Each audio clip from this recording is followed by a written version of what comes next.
History is not all about names and dates. It's about humanity's greatest stories. Fiction and primetime TV have nothing on the real stories that put them all to shame.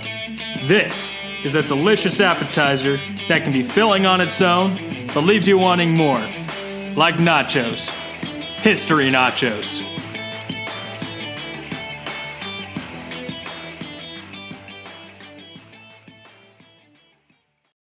Cleopatra is an iconic name for a reason. She was the ultimate combination of smarts, beauty, charm, guile, and power. Cleopatra saved her nation from conquest by Caesar and won the hearts of the most powerful men of her time. To her people, she was a god queen. To Caesar, she was his last great love. And to Mark Antony, she was the embodiment of temptation itself. Welcome to Episode 2, Cleopatra, Femme Fatale in Chief.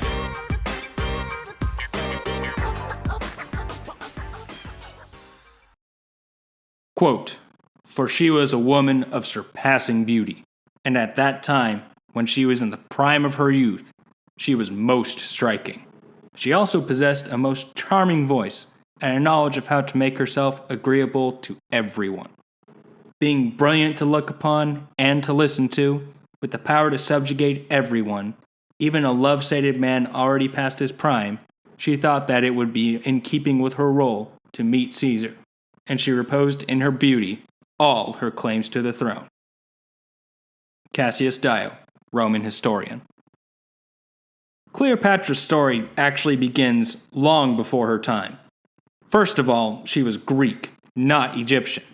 Cleopatra was the descendant of Ptolemy, Alexander the Great's top general and rumored half-brother. If the rumors are true, it would mean Ptolemy and his descendants were directly related to Philip of Macedon, the most renowned conqueror of the ancient world before he was eclipsed by his son Alexander. They would also be indirectly related to Alexander himself. After Alexander died, his empire was divided among the generals, and Ptolemy immediately called dibs on Egypt. Several centuries later, Ptolemy's family still ran it. That means, at a minimum, Cleopatra was descended from one of history's greatest generals, and possibly related to two of the other greatest generals the world had ever seen. That is one heck of a pedigree. Cleopatra was also not the archetypal helpless princess whose main role in life was to enter an arranged marriage and seal a political alliance. She was well-educated and the eldest child. When she was 18, her father, the king of Egypt, died. He left the throne to Cleopatra and her 10-year-old brother Ptolemy XIII as joint monarchs. As part of the deal, Cleopatra had to marry her brother, which was accepted custom for Egyptian royalty at the time. Cleopatra did not take well to the arrangement. She steamrolled her brother and publicly made it clear she was the one who really ran the kingdom. In Egypt, it was unthinkable that a woman ruler would dominate over a male king. Incest was cool, but strong leadership from a woman was a no-no. 3 years into her reign, the Egyptian politicians turned on Cleopatra, forced her into exile, and named Ptolemy sole ruler. Within a year of Cleopatra being ousted, Pompey came to Egypt looking for help after Caesar defeated him at Pharsalus. Ptolemy could see the writing on the wall that Caesar was about to take over Rome, so he wanted to get in good with Caesar because Egypt was in debt to Rome. Ptolemy decided that killing Caesar's greatest rival would get the job done. However, Ptolemy did it in a pretty brutal and underhanded way. He had Pompey come ashore first, then chopped off his head right in front of Pompey's wife and kids. Caesar arrived 2 days later. Remember, this is Caesar in his 50s. He had already conquered nations, seized power in Rome, and commanded the most formidable army in the known world. Whenever he shows up anywhere, what he says goes. Ptolemy presented Pompey's head like a dog who just killed a bird. Needless to say, Caesar was not happy. He temporarily took power over Egypt and gave himself the authority to settle the power dispute between Ptolemy and Cleopatra. Like with Rome, Caesar basically said, "That's it, I'm taking over. You answer to me now, you little brat. Teaches you for killing my friend. Cleopatra, now 21, heard about the Pompey debacle. She sensed an opportunity and pounced on it. However, Caesar would be difficult to seduce. He had seen his first wife die, been through a divorce, and then fought in non-stop combat for years on end. On top of all that, he was more than twice her age. Landing this man would take something extraordinary. So Cleopatra snuck back into Egypt and smuggled herself past Ptolemy's guards into the royal palace, where Caesar was staying. One night, Caesar received a knock on the door. A servant came in with a rolled-up rug, and Caesar was thinking, "Dude, I didn't order this!" The servant then unrolled the rug, and out came Cleopatra, dressed to the nines and covered in jewelry. She just briefly spoke, and Caesar was mesmerized. Their romantic relationship started that night. Caesar had seen enough. Given the choice between the little brat who killed Pompey and the gorgeous queen who clearly dug him, the decision was easy. Ptolemy raised his army and put up a fight, but Caesar easily beat him. Ptolemy drowned in the Nile trying to get away after Caesar destroyed his army. The poetic justice is off the charts. Caesar named Cleopatra co-ruler with her other 10-year-old brother, who was the nominal king. Cleopatra really ran the show. Even though strong female leadership was why she got ousted in the first place, Egypt realized it was lucky not to be considered conquered by Rome, and they knew Cleopatra was the only reason why. Caesar basically told them, "Look, I made it so officially you still have a king. But Cleopatra is in control. Deal with it. Don't make me come back here." Caesar left for Rome to start rebuilding society after the Civil War. In the process, he complicated things by bringing Cleopatra with him. In Roman society, it was a well-established trope for a Roman man, especially a commander, to fall for an Eastern temptress, and doing so garnered disdain. It was understandable and accepted for soldiers and commanders to have romances while out fighting on the frontier. Bringing the wartime girlfriend back home was another matter entirely. While normally Cleopatra's presence would be considered a diplomatic visit since she was a queen, here that excuse would not fly because Cleopatra was pregnant with Caesar's child. To make things worse, Caesar and Cleopatra were not married. Needless to say, the Roman people were outraged. But since Caesar was in charge, they just had to deal with it. On top of everything else, Cleopatra bore Caesar a son named Caesarion. It's kind of like Caesar Jr. Upon reaching adulthood, he would have the potential to inherit both Rome and Egypt, making them one country. This was truly scary to the Romans because they severely did not want to be ruled by Egypt. This whole controversy was one of the things that started to turn people against Caesar. However, Caesar had bigger fish to fry. Even though Pompey was dead, some of his supporters still wanted to fight on. It took another couple of years to completely settle things. The fighting was brutal, but Caesar eventually came out on top. At this point, he was the uncontested leader of Rome. While Caesar fought the last of his enemies, he would periodically stop back into Rome. Each visit, he would give himself incrementally more power. Ultimately, Caesar declared himself consul for life. For those of you wondering why he didn't just openly declare himself king, it is because that was the highest taboo in all of Roman civilization. The Republic was founded after a bad king abused his power and the Roman people rose up and killed him. From that day forward, the whole society swore never to allow another king. The idea they came up with to replace the monarchy was the first representative democracy, which was the model used to create the modern West. Not having a king was not just important, it was what made the Romans different. It's what made them special. The idea of never again having a king was so key to Rome's societal identity that several leaders had been killed when they were perceived to acquire too much power. For Caesar's remaining opposition, declaring himself consul for life crossed the line into king territory. Caesar still had some opposition because Caesar intentionally allowed them to live. A big part of Caesar's political strategy was to grant mercy to his opponents, so they would owe him their lives. Caesar really ran things, but this way he could retain the veneer of a democratic system with opposing parties. Anyway, Caesar had crossed a big red line, and his opponents in the Senate started plotting Caesar's death.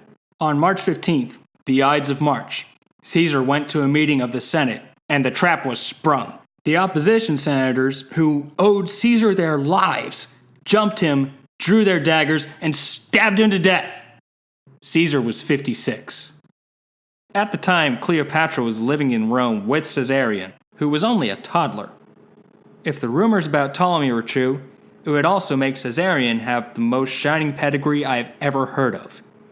Caesar's son, directly descended from Philip of Macedon, Ptolemy, and Cleopatra, and related to Alexander the Great. In short, the kid had serious potential. However, that is also what made him a huge target. Even though Caesar still enjoyed popular support after his death, Cleopatra knew to get out of Dodge.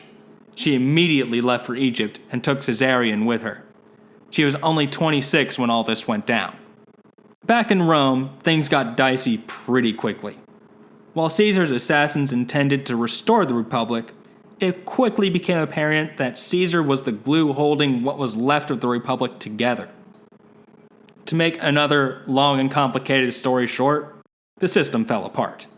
Now it was unambiguously clear that the Republic was over. Caesar's death was the starting shot for the fight over what came next. Two main factions emerged. One was led by Mark Antony, Caesar's right-hand man through everything since Gaul. In terms of real power and authority, he was the obvious successor. The other faction was led by Octavian, Caesar's teenage nephew and adopted son. His claim for succession was based on the fact that Caesar named Octavian his official heir. Again, this was before Caesar had his own son. They both allied together to take out Caesar's assassins, but after that, it was game on for succeeding Caesar. They compromised by splitting the territory, giving Antony control of the east and Octavian control of the west. Now that things had settled down a bit, Antony began considering a war against Parthia, the big threat to Rome in the east. However, he would need a boatload of cashola, so he sought out one of the richest people in the world, Cleopatra. Antony summoned Cleopatra to Tarsus in modern-day Turkey to hammer out the details. Cleopatra saw another opening, just like when Caesar arrived in Alexandria. Cleopatra was 28 and still gorgeous. She deliberately kept delaying because she was pulling the classic move of playing hard to get. When Cleopatra finally arrived to meet Antony, she did not just get off a boat and walk into a conference room. In typical Cleopatra fashion, she made a big entrance. Cleopatra came up the river on a gigantic barge that had a golden stern, purple sails, and silver oars. The gold and silver are self-explanatory, but purple was the most expensive dye at the time. Even having a purple cloak was a big deal normally reserved for high officials. Cleopatra had enough purple dye for ship sails. She also added perfume to the sails so a pleasant smell would carry with the wind on her approach. The barge was covered with musicians playing ethereal music and dancers dressed like nymphs and mermaids. Even the sailors had mythical costumes so they would fit the scene. And of course, Cleopatra herself was dressed as a god, laying under a golden cloth and fanned by cute boys. By the time Cleopatra arrived, she was the talk of the town. Antony kept hearing about how a goddess was coming to see him in spectacular fashion. He invited Cleopatra to dinner, but she insisted on hosting him instead. She made sure it was straight up magical. Plutarch, one of the primary sources, described it as, quote, magnificent beyond expression, unquote. The dinner included a bunch of lights in various shapes being simultaneously lowered on them. In a world before electricity or fireworks, that must have truly been a spectacle. Antony was immediately smitten. Just one problem. He was married. This dude was tempted at the highest levels, and he gave in. He tried to outdo Cleopatra's dinner the next night, but just could not pull it off. Antony joked about his rustic awkwardness compared to her, and Cleopatra fell for him too. Powerful general with pragmatic sense and a bad boy streak? This sounds familiar. Looks like Cleopatra had a type. Anyway, Antony threw caution to the wind, and Cleopatra whisked him away to Egypt with her, where Antony stayed until he needed to return to Rome for political reasons. Within a year, Cleopatra gave birth to his twins. In the meantime, Antony's wife had died, so now he was relatively in the clear from the scandal. However, things started to get rocky with Octavian, so Antony married Octavian's sister as part of a political deal within a year of his first wife dying. 3 years into the new marriage, things broke down with Octavian, so Antony moved back in with Cleopatra and had another kid. Humiliating Octavian's sister by moving back in with Cleopatra was bad enough, but Antony really poked the bear by legitimizing Caesarion and making clear he intended his kids with Cleopatra to take over and rule both Rome and Egypt. From that point, it was on. Octavian launched a huge PR campaign about how Antony was going to make Rome part of Egypt, and it would be the end of the country. Octavian seized Antony's will from record storage and claimed it contained provisions for granting huge parts of Roman territory to Egypt, and for Antony to be buried in Egypt. That was a big deal because that meant Antony considered Egypt his home. After this, no illusion of civility remained between Antony and Octavian, so Antony divorced Octavian's sister and officially married Cleopatra. For Octavian, this was the last straw. He officially declared war on Cleopatra to force Antony to fight for another country instead of Rome. While Egypt was powerful, it still was no match for Rome militarily. As Antony kept losing battles, more of his men and supporters defected to Octavian. The war culminated in the naval battle of Actium, where Antony and Cleopatra's remaining force was smashed.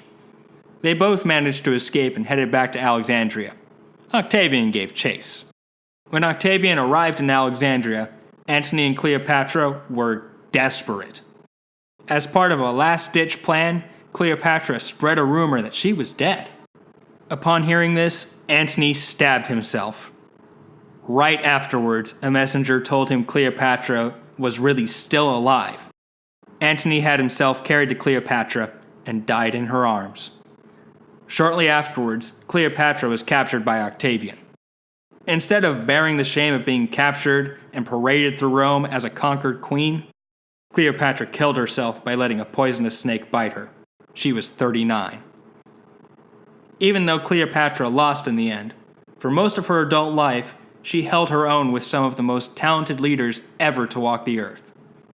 She used her intelligence, charm, and beauty to go from an outcast to queen of the richest country in the known world virtually overnight. She won the heart of Caesar, overthrew a government, engaged in one of history's most enduring romances with Antony, and helped lead a war against the biggest military power of her time. Her fame throughout the ages is well deserved.